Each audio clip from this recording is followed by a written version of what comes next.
Hello, everybody. My name is Jared Wellers, and welcome back to the World's Media Podcast. And today, I have a very special guest. But first, as always, please hit that button to subscribe. My guest today, former TBW superstar, making his trek into managing a new company. But we'll get into that later. Mr. Formerly JK, Jake Howell. How are you, buddy? Well, I'm doing pretty good, considering everything that's been going on lately and the crazy kind of world that we live in backyard wrestling, and Yeah. pretty much it's been a bit of a ride. Yeah, no, I'm right there with you. As I know you know. Mm-hmm. So for those of you who don't know, no longer with SVBW. I did get my company back though, and I'll be working with everybody that I can, eventually. But this isn't about me; it's about you, sir. Um, so we're gonna start this out like how I start every interview out. When did you first start watching wrestling? My first wrestling memory, I watched in the my very first time watching was in the summer of 2011, like the summer of Punk. And my first memory was, so at the time I was just this little kid. I felt disillusioned with the world. I felt like an outcast. And I came home from school and SmackDown just happened to be on. And then on the TV I saw a guy that didn't look like the other guys. He had tattoos, he had the little goatee, he had the championship, and he was the man. That was CM Punk. And from that day I got hooked on wrestling. I watched every piece of wrestling that I could, old, new, or whatever. Learned about everybody that I could, and quickly grew to really enjoy the Japanese strong style and the Ring of Honor technical kind of thing that is like going on at the moment. And since then, it's just been a blast. Awesome. Um.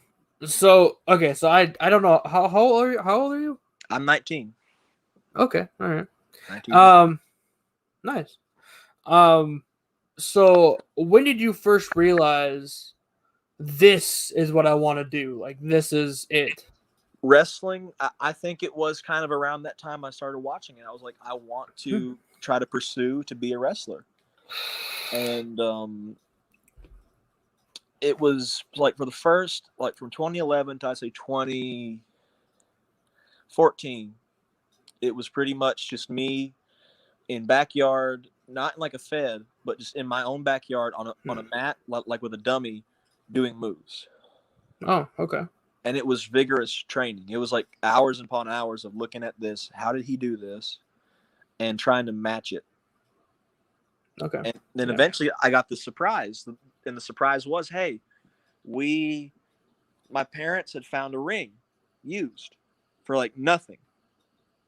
We put it in the garage, and that became my training ground pretty much. I would spend hours watching like clips of Chris Benoit in like Japan. Oh, yeah. Doing like bridging suplexes and just learning and studying that for hours. And a lot of things went on there. And that was when I realized, hey, I need to try to do this. That's what I need to do. So you spend, probably like every day training. Mm-hmm. When do you get into backyard wrestling as like a fed? That didn't start till last year with TBW. Okay. So what pretty much happened was I became friends with Fat Asian. Mm-hmm. And I was already friends with Josh for many, many years. Funny thing is, like when they started up in 17, they wanted me to come in then. Oh, so that was like that. Like it could have been like a different story right now, but I didn't because I had this injury. I split my tailbone down the middle and really hurt my back. Wow. I was like so for about 3 or 4 years I didn't wrestle. I sold that ring because it was getting worn down. And I just kind of sat on the sidelines, and I watched TBW, and I was like, well, okay. And then Fat Asian was like, look, I know you wanted to do it. Why don't you just come in now? And I remember that first day like it was like yesterday, for the good and the bad in what I saw. Yeah. So you knew Asian, you knew Josh. It sounds like everyone kind of knows Josh. Everyone does know Josh. Yeah. When did you meet Troy? I had met Troy a few times over the years, but I didn't really get to know him until TBW. Okay. I never really got to know him until TBW, and when I knew him, and people in Backyard, they kind of know his reputation, but I want to just put the record out like right now. When he wasn't being controlled by Flair, and he wasn't being, because it was Flair mostly. He was like this mental manipulator. It's just kind of what he is. That's a different thing. But when he wasn't being like manipulated, he was one of the nicest guys you could ever meet. He became one of my best friends in real life, and he still kind of is to some extent. I mean, after TBW, like a lot of things have been said. Yeah. But he's still somebody I value as a friend. And we, of course, we were in the industry. We got to do a lot together, and as weird as that whole thing was, I learned a lot from Troy. I do have to say the interaction I have with Troy, I've had a couple times. The interview, he was very nice to me. I know some people he's not as nice to. No, that's one of his flaws. But he was very nice to me, and I was obviously very nice to him. Which is not something I was expecting, to be quite honest. But I'm glad that I saw that side of him. So people don't get to see that side of him very much because he was really stressed out with TBW. Yeah, he got so stressed because there were a lot of people trying to manipulate him and control him, because it was him and Josh's company. Right. They built that thing from the ground up, and the biggest mistake they ever made was bringing in Flair, because he kind of ruined it a little bit. He was riding the show in a bad way, and it was like bumming everybody out. That's just kind of like, I don't even talk about that so much. That's like very negative, but that's just what happened. That's what kind of came along. And like a lot has been said about TBW in the last couple of weeks because of the controversy that they tried to cover up.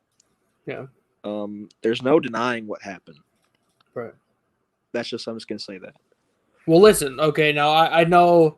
I'm sure a lot of people kind of don't know what you're talking about. If I'm gonna, I'm honest. I'm as honest as I can be. Mm-hmm. And if you're down, I would love for us to get some real gritty, get down and gritty with this. Mm-hmm. If you want to kind of explain what happened. Okay, I'll explain what happened to you because I know the truth. Yeah.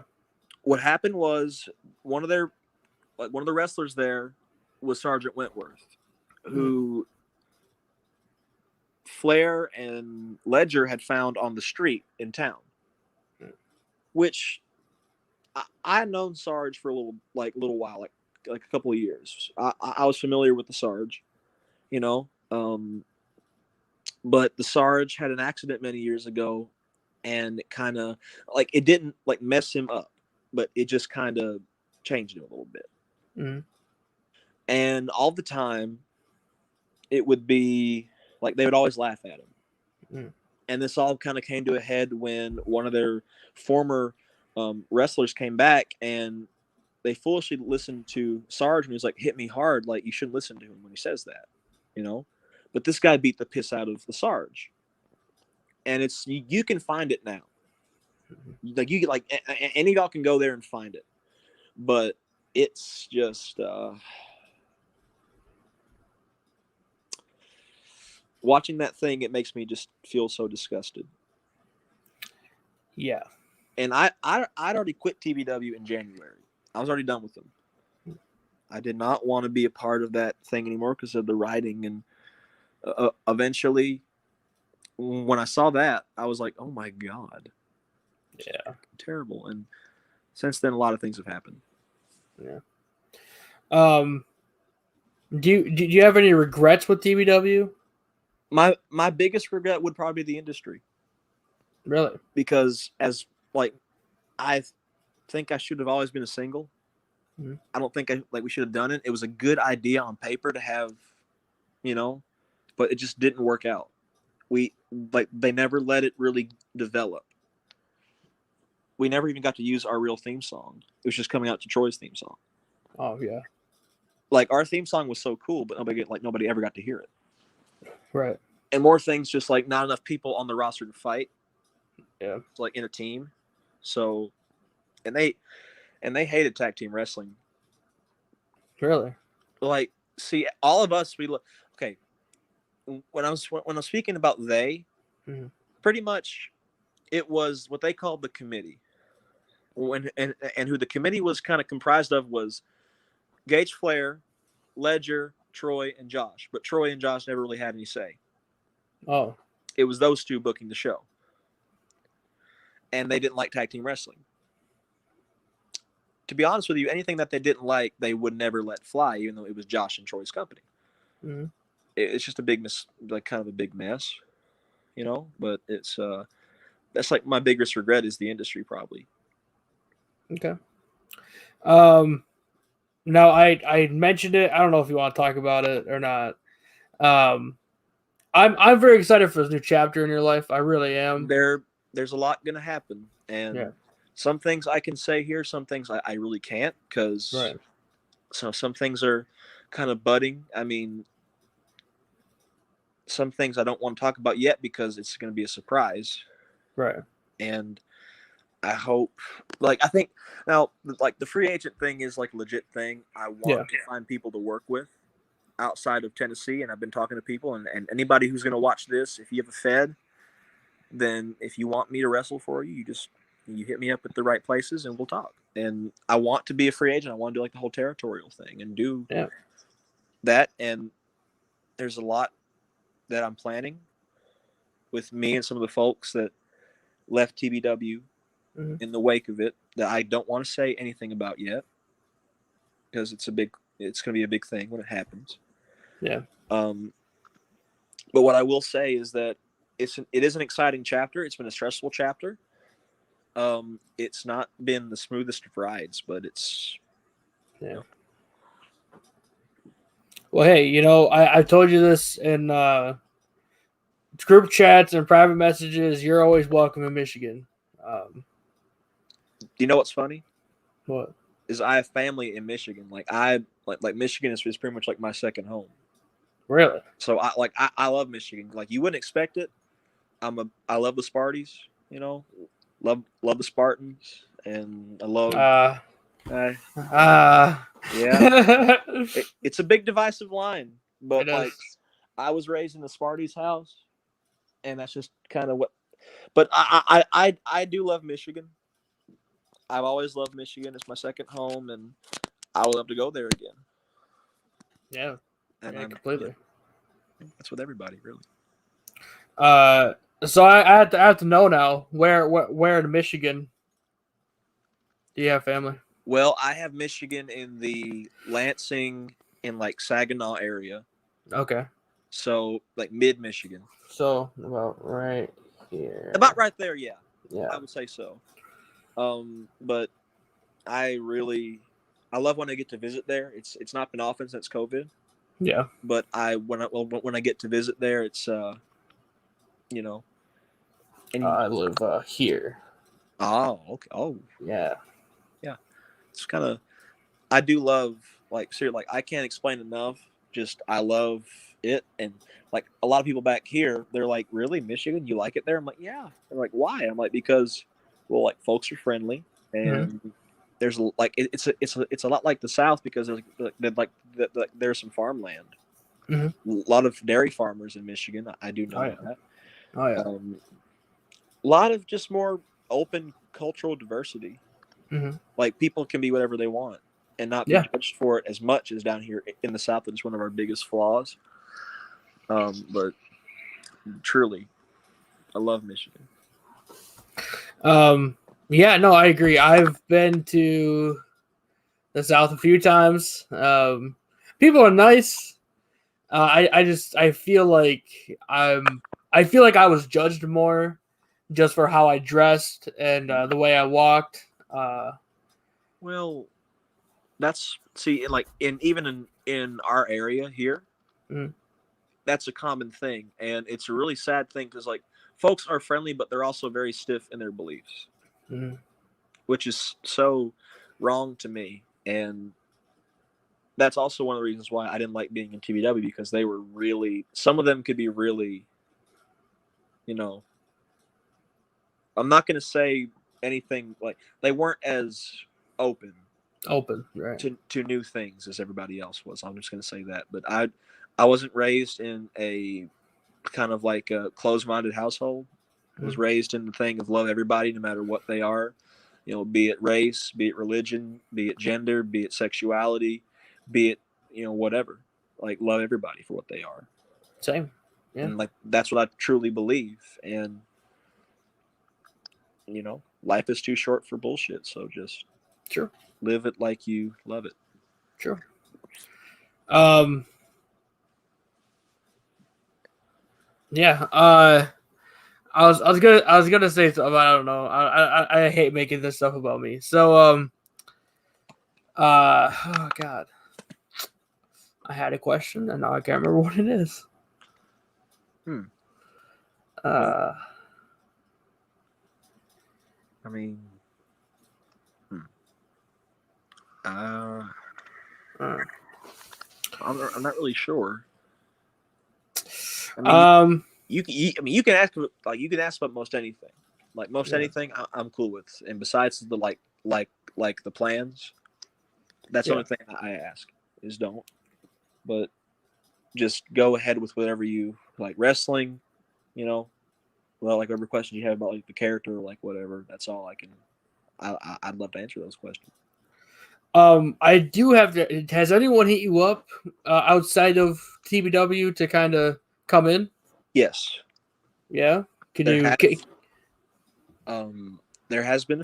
I mean, the biggest one probably is Kay and Ratana and the boys down in Indiana. Mhm. They did hit me up, and we're talking about it for Crash Derby, which you might see me there, you might not see me there. So I'd love to be there, Right. truly. And if we can get it worked out, you might hear my music in their arena. All right. So I'm very excited to watch that now. I do have a question. Have you ever watched THW from Philly? I don't believe so. Don't believe so. I did an interview with Swade Savard. He's one of their bigger names. Right?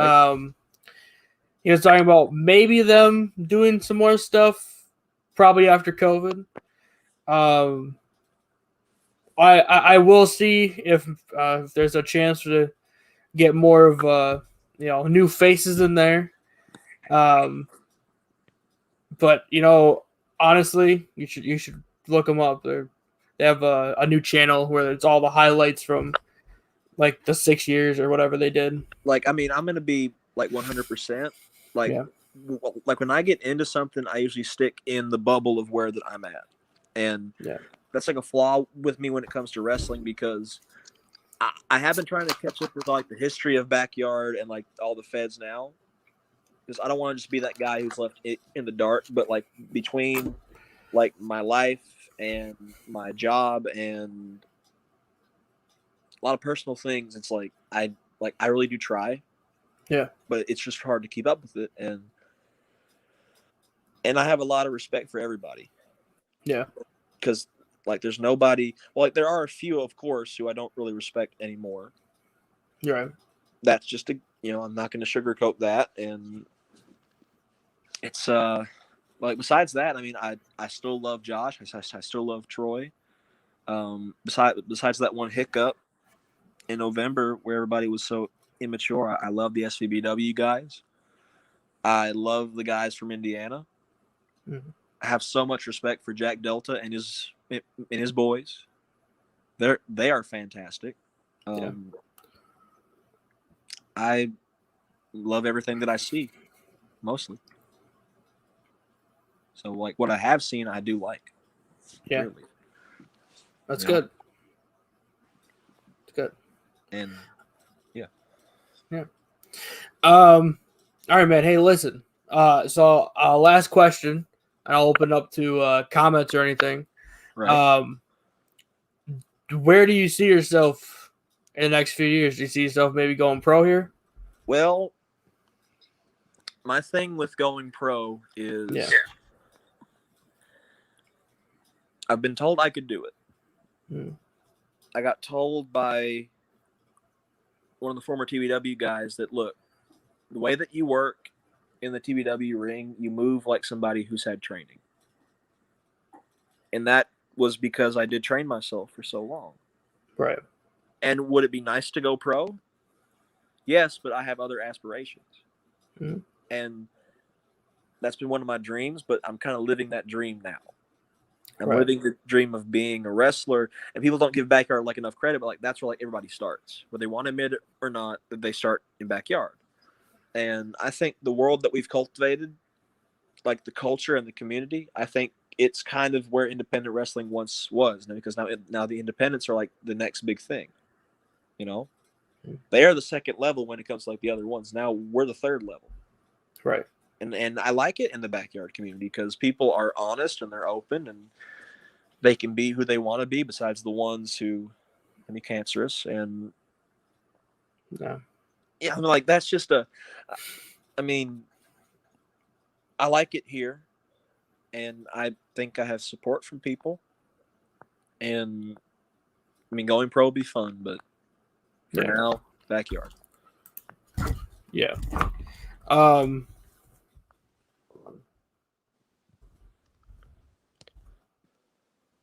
Yeah, I agree.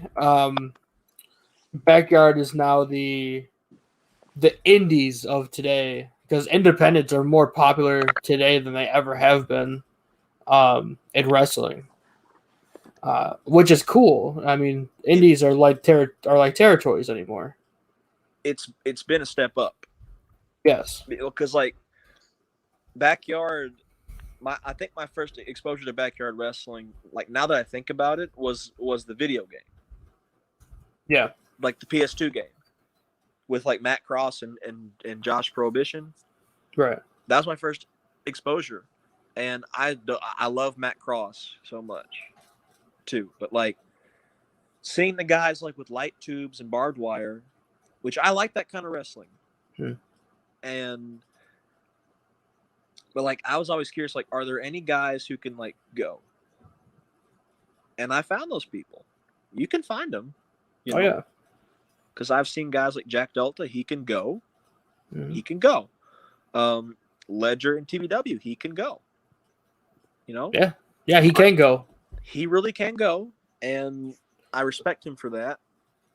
And there's just a lot of guys who can actually like they can put on some, I guess what you call classic wrestling matches. Mm-hmm. But I like the ones who think outside the box the most. Yeah. Like I like the ones who do like the light tubes and the death matches, because that's just a part of it. Right. And while I would never do light tubes, I've fallen into barbed wire before. Yeah. That was a weird story. That was a kind of an accident. It was kind of like that moment where I wasn't even wrestling. I was like jumping on a trampoline, and I fell off a trampoline and landed in a barbed wire fence. Oh. And it was one of those moments where I was like, it doesn't really hurt at all. It's more of like coming alive. And I was like, man, you know what? Mick Foley has a point. Like I was like, well, it doesn't really hurt that bad. So that was a weird moment. But like I'd be down to do barbed wire. Maybe not Interesting. often. Right. Maybe not often. Yeah. Maybe not like barbed wire like bats, but like barbed wire like boards. I wouldn't mind. I'm going to open the floor to the comment section. Does anyone have a question for Jake? I know I just put it in the chat, but just to kind of tell people. If you have a question, go ahead and put it in the comment section there, and we'll get your question answered. Yeah, man, Mayhem Wrestling. I am excited to work with all of you guys. Especially Ledger. Oh, I liked working with Ledger last time when we were at SVBW. He's a cool dude. Him and Brandon are both cool guys. I'd say so. Like I've not really known Ledger for too long. Mm-hmm. Only the time I was in DW. Like I do know Brandon. You know, I do know Brandon. He was in my class. Okay. But like I didn't know him too well. But thing is, like I don't like from like not knowing somebody really well.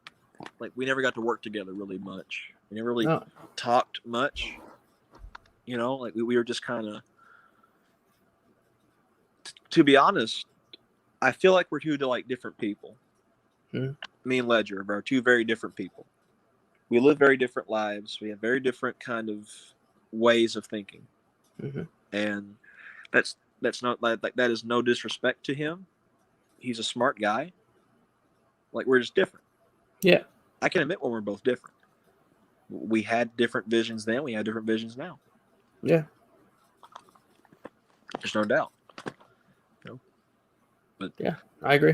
You know, and I don't hold anything against. You know, because I mean, like there were times in the past where me and Ledger would have like a little argument. Sure. We were never really on the same page. Sometimes, but I always respected him. I don't know if he ever respected me as much as I did him, but he was still a good guy. I don't have really anything too bad to say about him. I just never really got to know him. Yeah. You know. Doesn't look like anyone has a question, so I'll let you have the floor for the last few minutes here. Is there anything you want to talk about specifically? Well, I would say the biggest thing is there is a big project coming up soon. I can't give you really any details. I want people to speculate on what that big project could be. But it's going to be big.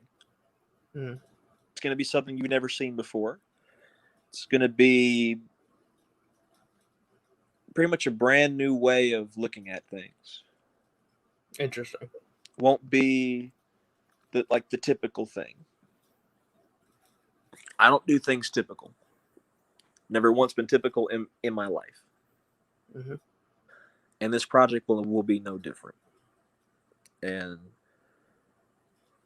I don't know if you heard, but TBW is pretty much gone. I've kind of noticed. It's done. They've closed it, which I feel so bad for Josh. Yeah. Because Josh pretty much has, I'm not saying this in a bad way, but like he has nowhere to go. Right. Yeah. Somebody who pretty much got, like, I'm not saying, I'm not going to say stolen, but it was pretty much manhandled by other people and taken too far, and then eventually it just died. Yeah. And it sucks what happened to it. It never really had the best reputation. True. And I don't regret my time in it. I met some really cool people there. I got to know Fat Asian better. I met Little Mike. He's one of my very best friends now. That guy is a saint. Yeah. Legitimately one of the nicest guys you'll ever talk to and ever meet in Backyard.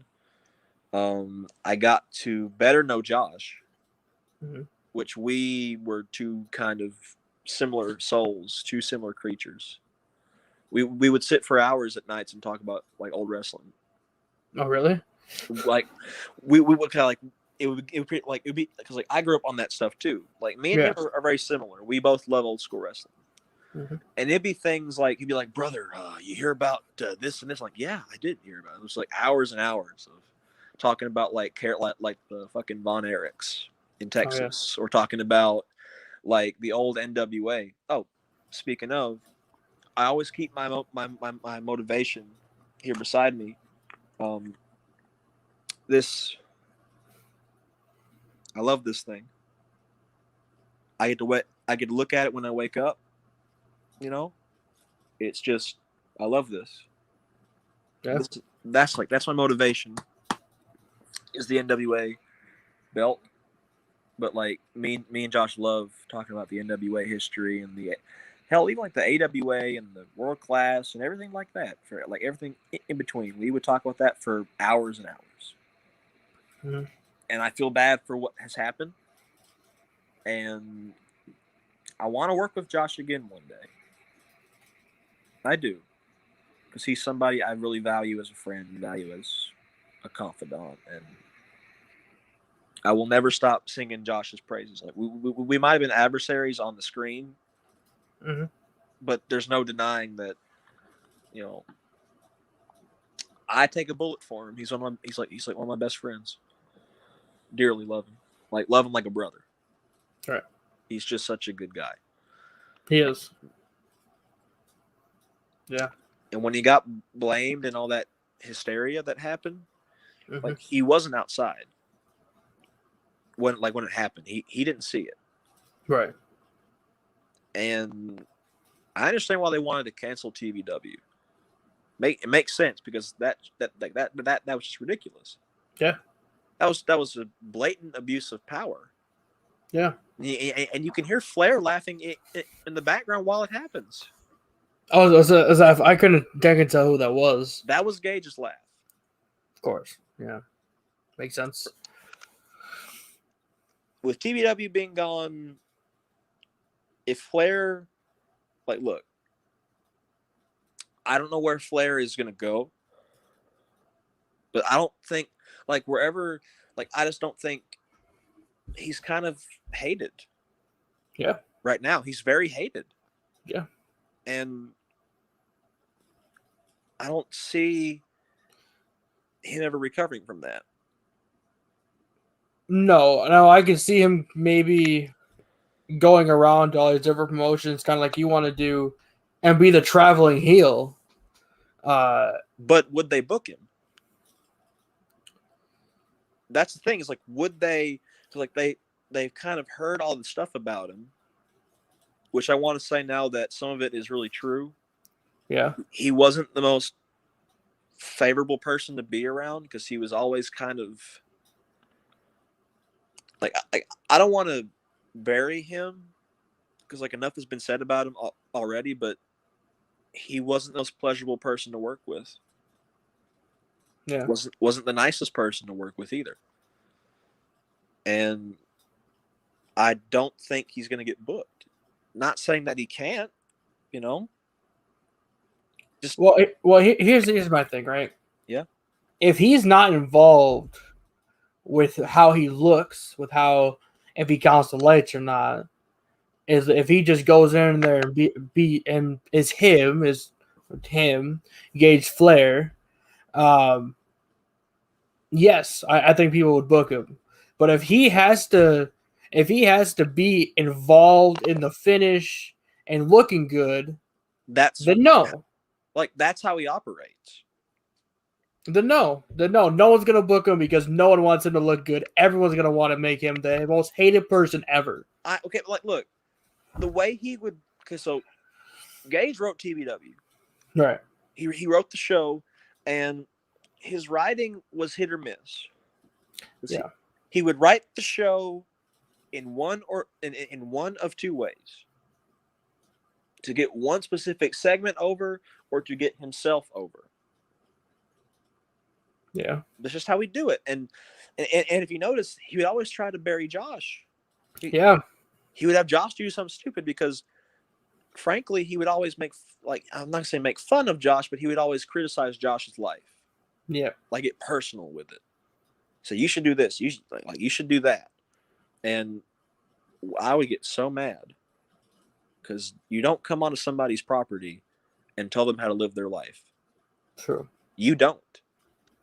And I don't think he ever really liked me. No. I don't think he ever did. He always felt so fake. He felt like those people that you see, and then I was like, they say hi to you, but like after that, it's just like, what do you want? Right. And I think I said this in Anthony Aries live like a week ago. Like a lot of what I could say, you can y'all go find like Anthony Aries on Instagram. Find his live video. Hmm. I'm a lot more kind of vibrant.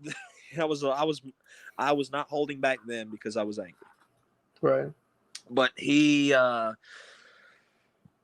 just like I've heard that he hates me, which I don't really care either way. Flair, yes. Ooh. I don't really, and to be honest, I don't really care if he hates me. Right. He's not somebody I'm gonna be like, oh no, he hates me. God forbid. Like, no, that's just somebody I'm not gonna deal with. Yeah. You know, I don't want to deal with him again. And whatever he goes to do, whatever he decides to do, I'm just gonna say it. Like, it might not work out the best for him. I know for a fact it won't. It won't. And that's but, not, you know. I don't mean to keep cutting you off. Oh no, go ahead. No, I was just gonna say, with how he has to portray himself, there's nobody. I don't think anybody would deal with as much stuff as you guys had to deal with, or even like half of that. And it's really mean to say this, but ultimately this is on him. I mean, he tries to get himself over at every point, buries Josh every chance he gets, buries all of you guys every chance he gets, and now no one wants to book him, and it's on him. Like, well, the thing about burying us is like, look, he would criticize my life too. There were times I wanted just to jaw jack him for saying some of the stuff that he would say, and I probably should have. You should have, but I never did because I wasn't raised to do that unless somebody hits you first. But I knew he would never. But I knew he would never hit me. No, he would just verbally attack you. And then whenever, the one instance I looked to is during a training day. He was always stiff with me in the ring. Hmm. He was always kind of a dick in the ring. He always made my stuff hurt more. Well, one day I get dropped on my back the wrong way in the place where I got injured. And it was getting hard to get up. Right. And I was really scared. But he's laughing at me the whole time, like he did with Wentworth. Oh. Well, and then here's what happens. I spring up. I get in his face. I'm not talking like a wrestling, like it's like a legitimate thing. I had these anger tears in my eyes. I just got close to his face. I didn't say a word, but he was like, but he just backed off. That's good. The only two people to check on me were Troy and Fat Asian. Really? Because everybody else, they didn't want to get on Gage's bad side. Sure. But I mean, because he was the booker. Right. But I didn't care. And everyone's like, Troy was just like, is he okay? And I wasn't okay. And I was like, I'm not going to deal with this shit. Yeah. Like, you don't just fucking do this to somebody. And they tried to make Wentworth apologize. You know? Gage drove up to town and like tried to find him. Really? And made him do a video. Like, made it. Wow. And when I heard about that, I was like, okay, that's just fucking taking it too far. Yeah. I mean, the damage has already been done. You've already messed yourself up. Yeah. And whatever he decides to do, it's just not going to work out. It's not. No. And I would say that there are two sides to this whole TBW thing. Yeah. There are very two different sides here. And you know what I'm talking about. You know what I'm talking about. You and I know, but they don't know. Yeah. there are the ones who were friends with Gage, Mm-hmm. the ones who are friends with Gage, and the ones who have a really big opinion of themselves. Mm-hmm. Then there are the ones kind of who split off from them, and we don't want to deal with them.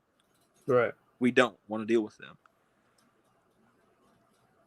That kind of involves some things, but there's just two camps to this whole thing.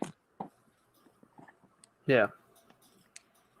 And it's just been a weird ride because like relationships get cut, you know, friendships will die, and you don't want them to die, but they die, and you're like, well, then what do I do now? The one person who was always there for me though,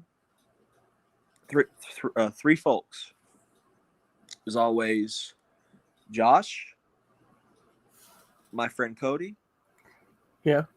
and it was Robbie, Yeah. Fat Asian, Robbie, whatever you want to call him. Those three. And that's just kind of how it is. That's all kind of the thing. And I want to stress that, look, to anybody who's going to watch this or listen to it, like, it was a bad situation what happened in TVW, but like, it's a bit redundant.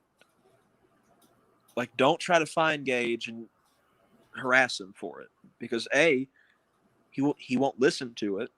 True. B, he will make a thing back that'll be probably stupider than what you might put. Mm-hmm. And C, it's not going to affect anything. No. It won't. Because it's just this wall he's put up with the rest of the world. Yeah. It's made of hatred and toxicity and hairspray. It's a lot of things. Hairspray. Yes, hairspray. Hairspray. Oh, jeez. That's a different thing. That's a different thing. That's a different thing altogether. But just don't go going around, you know, like, don't stoop down to their level. Yeah, especially Gage's, because his is all the way in the ground. So it's about as like you would go so far down, you would find Hitler and Stalin just chilling there. Jeez. At his, okay, that might be a little too far, but then again, a lot of things that happened were too far. I agree with that. Yeah, I agree. But just don't. It won't matter. But yeah.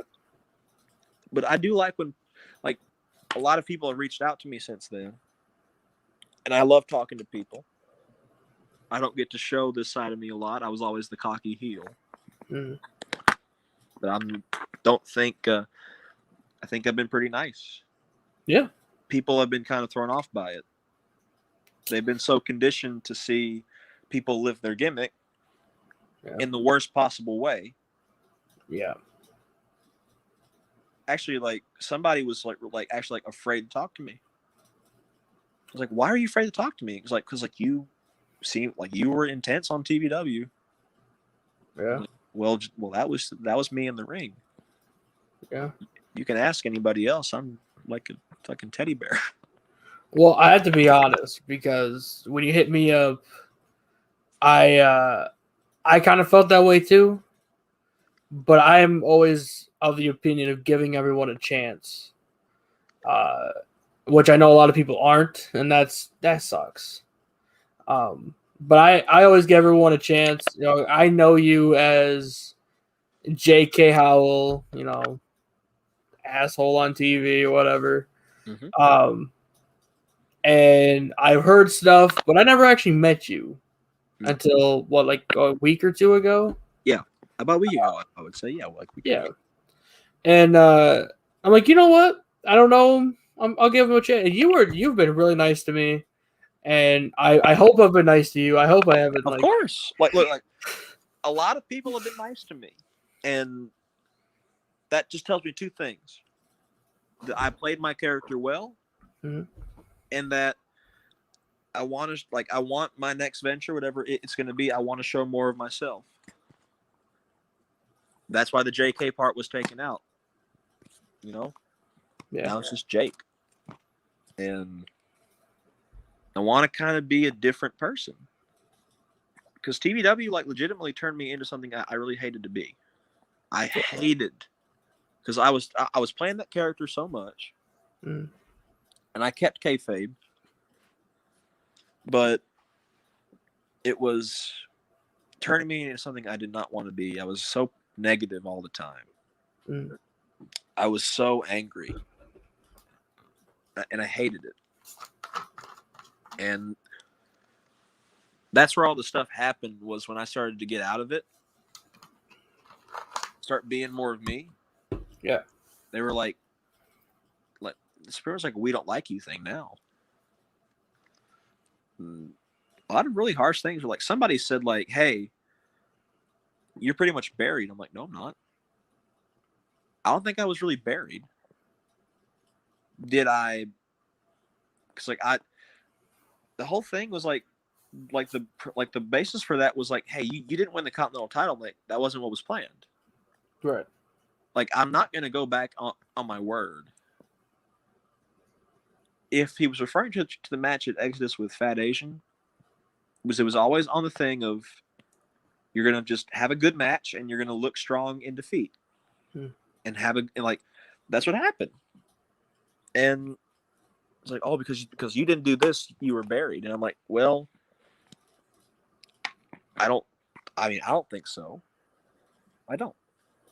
And to be honest, I laugh at that because I don't think it was true. No. I think I did pretty well for myself when I was there.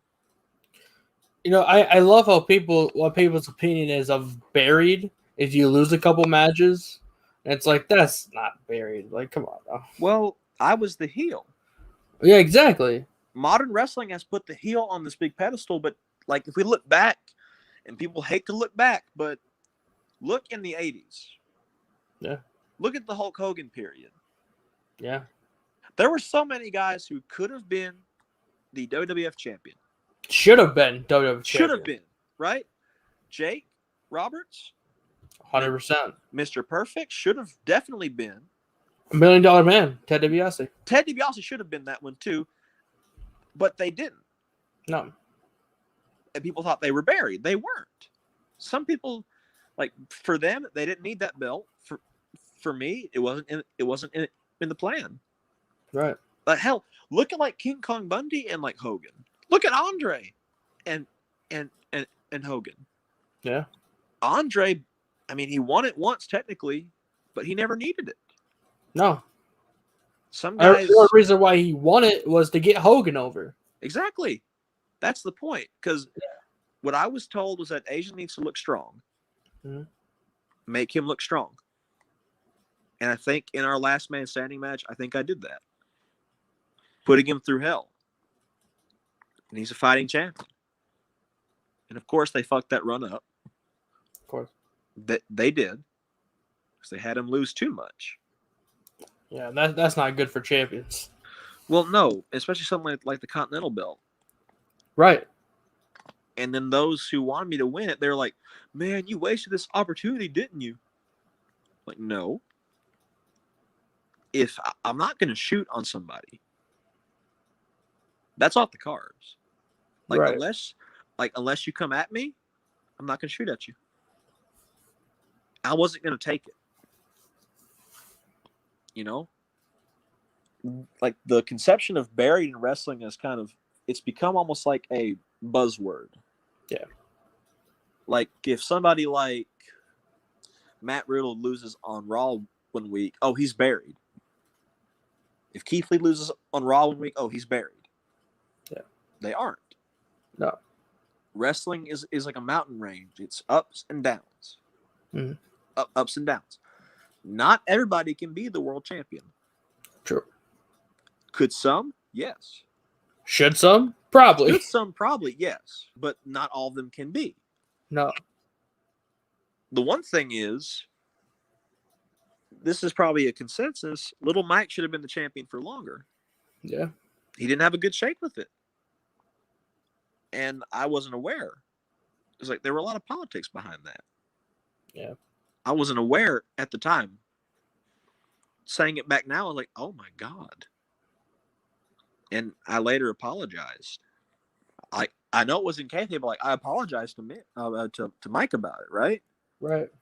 He's like, well, it was a part of the story. It wasn't your fault, you know. But Right, but also, in the kayfabe, we pretty much fucked him up. yeah. Which, I mean, it was a cool way to end the season, the last season, you know. But I still, which we laugh about it now. Me and Mike do. Yeah. We laugh about it. He'll say, "Hey, fucker, you fucked me over. How are you doing today?" Like that's just who he is. But I've said a lot of negatives about TVW. I feel like I should say like some positives. Were there positives besides like you and Asian and There Ledger? were positives. The positives were that I met a lot of cool people, not just Asian. True. Like the editor, Corey. Mhm. Great guy. Funny as hell. Great guy. Meeting people outside of TBW. You know? Yeah. Getting to know them. Learning. Like being in the ring for the first time in years.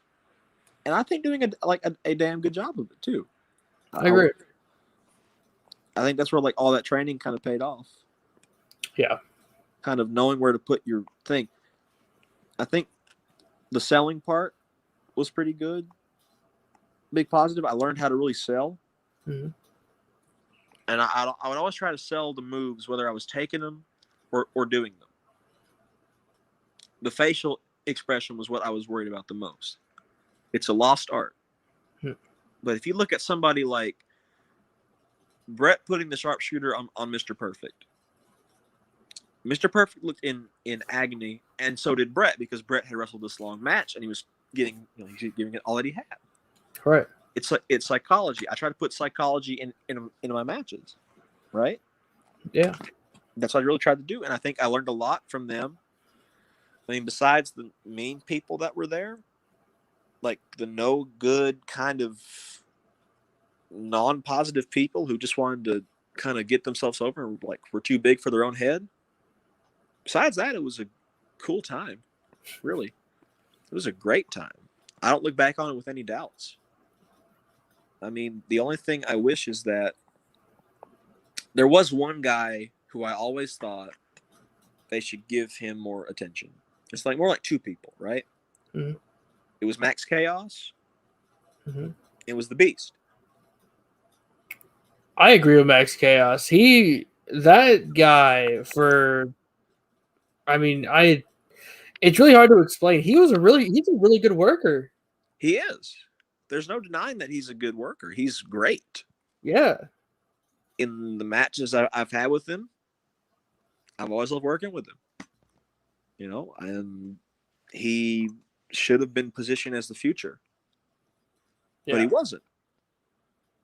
And with the Beast, people never got to really see like the Beast.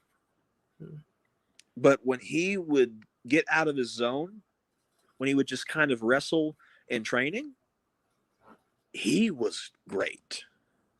That's the Beast nobody ever got to see, was because he was so nervous. He was very nervous. Mm-hmm. And that's the one part of the industry that I love doing, was working with the Beast. He's somebody that people don't know like much about him, mm-hmm. but he loves it. He does. Because he never talked, people would assume that he's just like not into it, but he truly, nothing bad to say about him. He's always a gentleman. That's good. Same with Max Chaos. Me and Max Chaos always got along. We always laugh, and same, yeah. He's a very fun guy to be around, and him and Bethany are good together. Yeah, that's a real thing. Like they aren't just on screen. Right. They're real. They're real. They're two peas in a pod. They're fun folks to be around, and mm-hmm. I do wish them all the best in whatever they're gonna do. And like most everybody was really friendly. They were just so friendly. Like, and then there were one or two that fucked it up for everybody. Yeah. Just what happened. But other than that, TBW was a good time for me. That's good. It was great. Yeah. I think TBW should be looked back on not as a failure, but more so as a cave with lights. Cave with lights in it sometimes. I I I agree, but I also think it could be looked back on as a learning opportunity Yes, to that realize too. kayfabe is on camera, in the ring, not all the time. Of course. I know that is still an issue with a lot of indie wrestlers as well, because they try to keep kayfabe alive. And honestly, anymore, kayfabe is just what you see on video and in the ring. Anything else, people are just themselves. I will agree. I tried to keep kayfabe, but I don't think I did it in the toxic way. No, I put it to the wrestling, the promos, which I love doing promos, those are fun. and the social media. Hmm. But with leaving, I was able to kind of open up with more people. Mhm. Like y'all are getting the real side of me, Was good. not the like I'm not the serious guy. If anything, I love to have a good time. You know, like y'all would like you can ask probably anybody else. You'd be like, well, he was always just joking around in the back, having a good time. I would try to be positive every day, to have fun with everybody. And I do regret one thing about TVW besides the industry. Not I think about it was there was one match I wanted to have with somebody, but I never got to have properly. I mean, like we had a match, but it wasn't what we wanted it to be. That was with Max Chaos. We had that little count out thing, Mm-hmm. but I felt like give us a full match. Right. We had good chemistry. We really did. And I love to work with him again, maybe one day down the line. But other than that, I think I've pretty much said all I need to say, and just look out for the future. I guess. Yeah. Um. So this is really my last question. I promise. Mm-hmm. Would you be up for a wrestling quiz at some point? I love a wrestling quiz. We could do one right now, or whatever. Well, hold on. Let me let me see. I'd love to do a quiz. Yeah. Yeah, I've spent a lot of time with the history.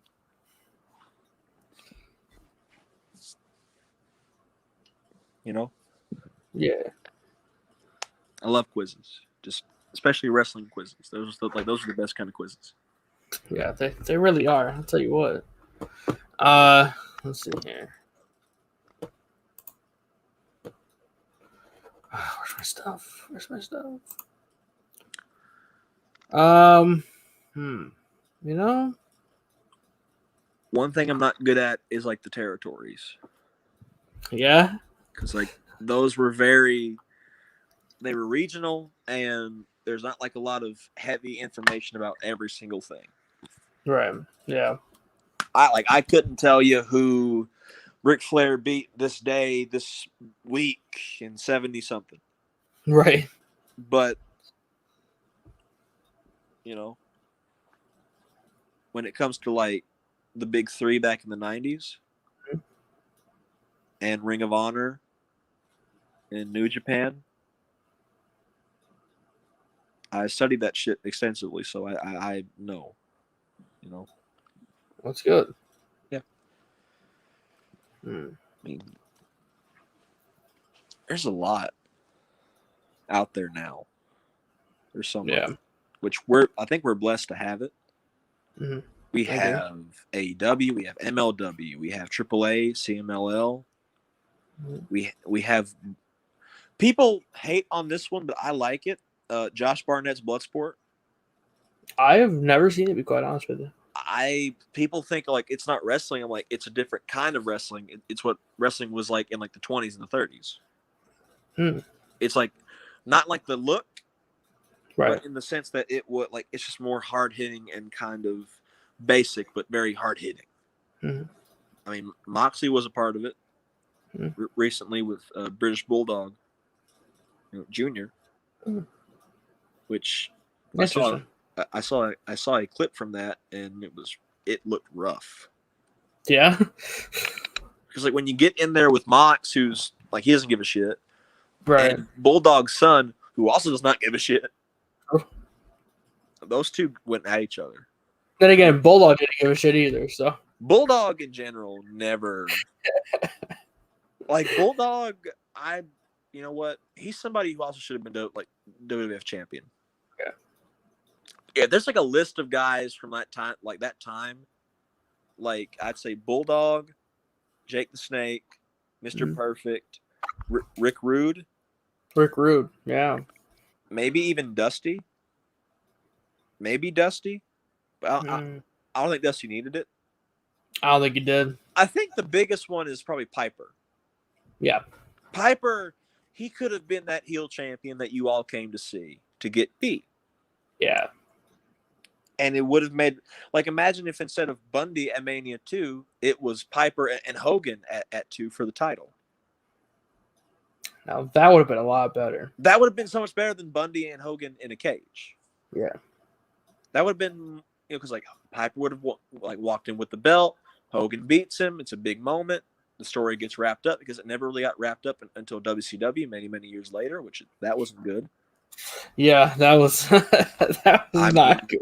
I mean, it took the NWO and Macho Man diving off of a cage. It took a couple of weird promos in Alcatraz. Yeah. It took a lot of things from that, and it was just odd. But well, hey man, you know what? Yeah. I don't have a new quiz written at the moment. We will definitely have to set a date for that. Definitely. But I love doing the quiz. Me too. I love writing it. I love finding all these like really obscure shit and having people like, I tell everybody who comes on, make sure you do your research. If you don't do your research, you ain't gonna get past it. I had somebody the other day when I was like out because like they know like I'm a wrestling fan. Mm-hmm. They had this one specific question. It was, what was Stone Cold's first ring name? And then I answered, well, at first it was Steve Williams. Mm-hmm. Well, then he changed it to Steve Austin because they already had a Steve Williams. Yeah, it was Dr. Death, right? Yes, Dr. Death. Yeah, Dr. Death. Also underrated guy. Mm-hmm. Loved Dr. Death, but the guy was like, damn, you're good. And then it's like, follow-up question.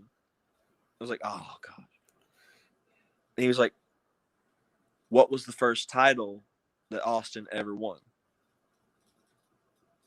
Hmm.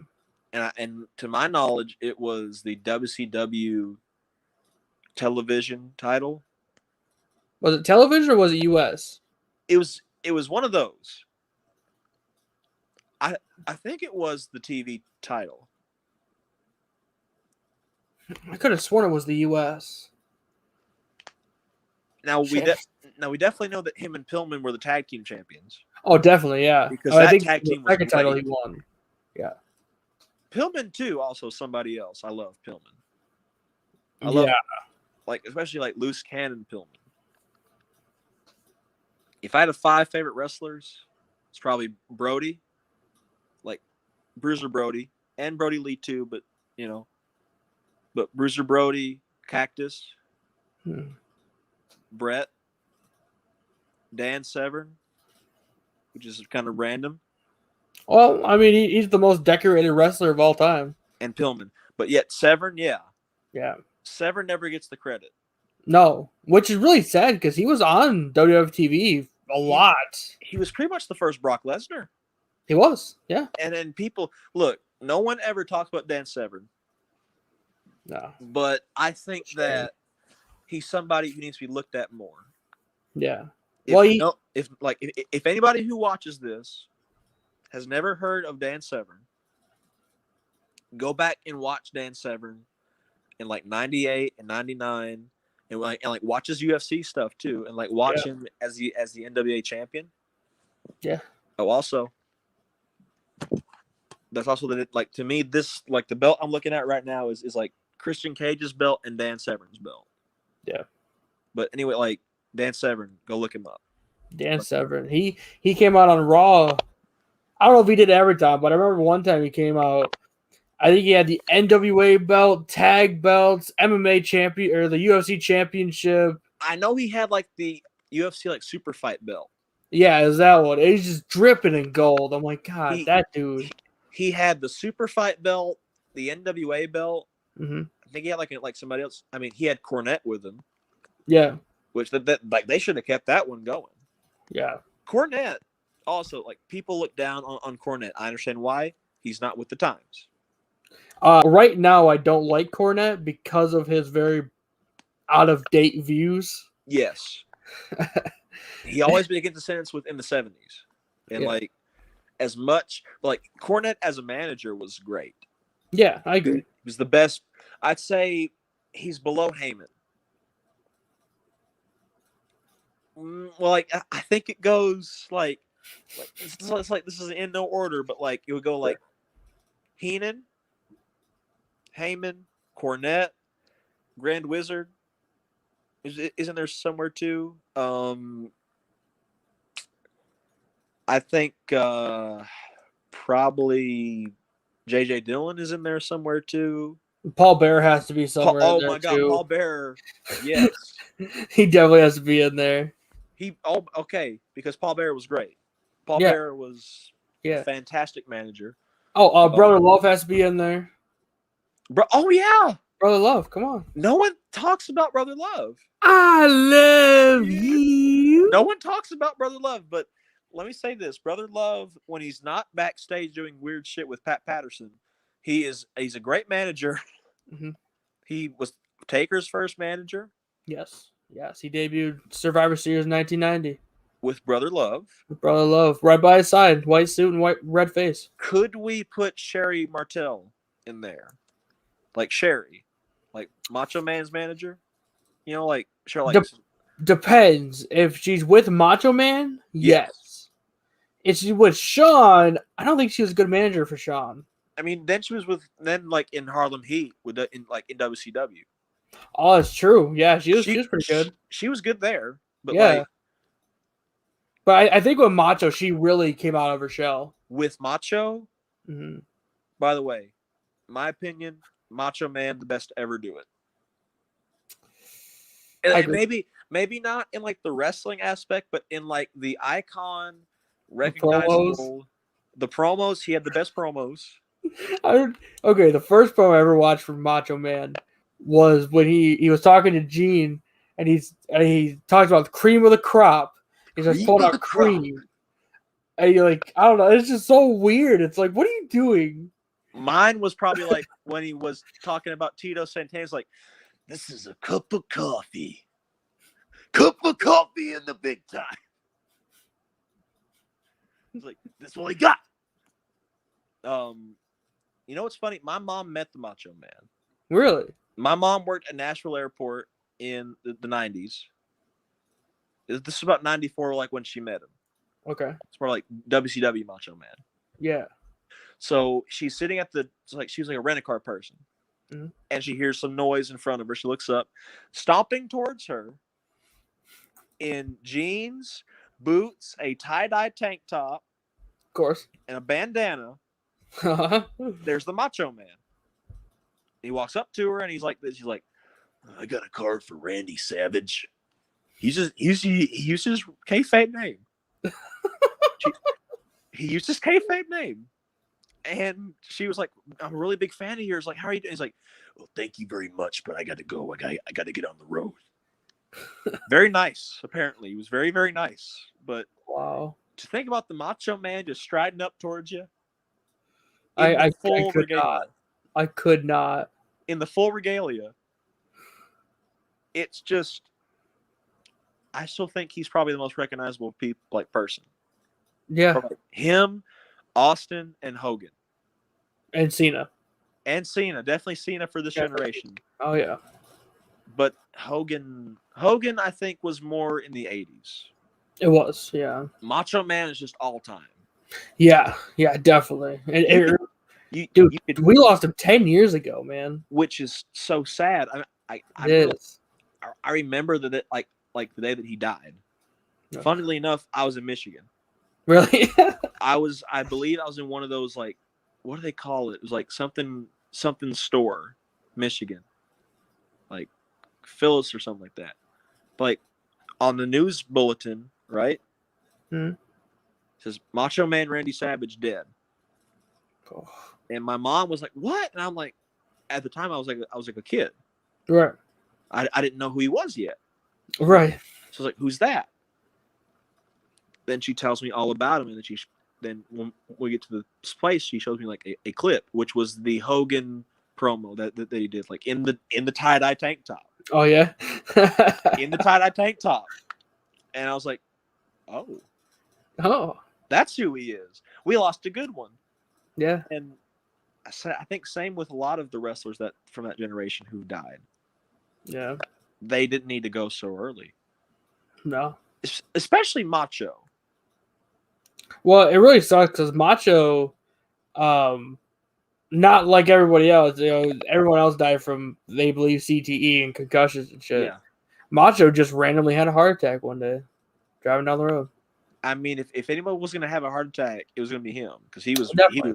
he was more riled up than anybody else. True. He was just so intense. By the way, your Macho Man impression is really good. I gotta say. I've been told that. I sometimes when I'm bored, I just go, "Oh yeah," or whatever. Just like I was in work the other day doing bags. Someone's wearing like a Macho Man shirt, and I went, "Snap into a Slim Jim." They're like, "What the fuck? What the fuck are you doing?" And then they were like, "No way." My boss wasn't happy about it. I bet. He's like, "You can't be doing the Macho Man." I'm like, "Well, I mean, he's the Macho Man. I mean, you can't." Well, he's a Macho Man. I can't not do him. Come on now. You can't just not do Macho Man. Like, True. just going on the street, you just hear somebody go, like, "Elizabeth, I love you." Like, the fuck? What's he doing back there? What the hell? The fuck was that? Is that Macho Man? But, like, is he back? The other one I've been told I do well is Paul Bearer. Yeah. So me and my other friend, we talk about this all the time. In like the All-Stars game, he had the funeral parlor. Mm. Like, it's like, "Welcome to my funeral parlor. I hope you enjoy your stay in the funeral parlor." Whatever the fuck. You make say anything. Like, one time I was like, "You're a stupid bitch." Talking shit. But that's just kind of, that's what this has gotten off the hand. It really has, but you know what, dude? Slim An hour and 20 minutes later, you know. Slim Jims and Slim dead Jim. people and I love you. Nothing I wanted you. I love you. Please don't make me yell. One more thing. I remember when Brother Love returned on Raw like 2 years ago, when he walked in the room, he was like, "Brother Long, Brother Brooklyn." Then he got to Kurt Angle, was like, "Brother Olympic Boy." that fucking popped me. I was like, "Brother Olympic Boy." Brother Olympic Boy. That's who he is now. Whenever I see him, I'm like, "That's Brother Olympic Boy." You don't call him anything else. Not Kurt Angle, not Perk Angle. He's Brother Olympic Boy. That's what he is. But that's just a lot. Yeah. It's a lot. It's a lot. It just, no way. It's too much. Hey man, you know what? It's been really nice talking. I know we talk every day, but it's been really nice talking to you. I'm really glad to do this. Do you want to shout out any socials? Yeah. The only one really is the Jake Howell Instagram. It's the Jake Howell _1. Has the sniper crosshair in the picture because the headshot. You'll find that there, and I'm always welcome. I love when people talk to me. I love talking to folks, and if you want to talk like wrestling trivia or you want to talk about anything else, I'm down. What was that? What was that handle again? It's lowercase, all of it. Jake Howell _1, and Howell is like the HOWELL. That's what that is. But I'm always welcome to everybody coming there. Love it. That one right there? Yeah, that's the one right there. Perfect. That's the one. Awesome. You know what, guys? Go follow Jake Howell at JakeHowell_1. It was nice talking to you. We'll have to do this again sometime. Oh, definitely. We got to talk about some more like old school wrestling. Hey, man, you know what? That's what we had the podcast for. I like that. That's right. And of course, obviously follow Jake, but also follow me, Jared Waters YT on Instagram. And of course, go to the website, guys. I have a new article up right now. How I would rebook the 2020 draft. That's interesting. Yeah, it's not completely done yet, but I want to see how you can save it. How you can save it. You'll have to read about it. I will have to read about it. I will say. Again, thank you so much, Jake. Thank you so much for being on. More than happy to be here. We will have to get everyone on a wrestling quiz. Mm-hmm. I'll have to do that here very soon. Write a new one. We have to count a new champion. So the old champion blocked me. So yeah, gotta make sure we have a new champion. Well, shit. We don't have another champion anymore. Oh no. God, it sounds so bad, but I don't know if anyone actually wants to listen to me talk about it. So let's move on. Yeah. Tell me about it later. Yeah, I will. I want to hear about this. But it's very interesting. Yeah. Anyway, JCO_1 on Instagram, Jared Weathers YT on Instagram, and of course WeathersMediaComp.com. And I just want to say, everybody, I love you.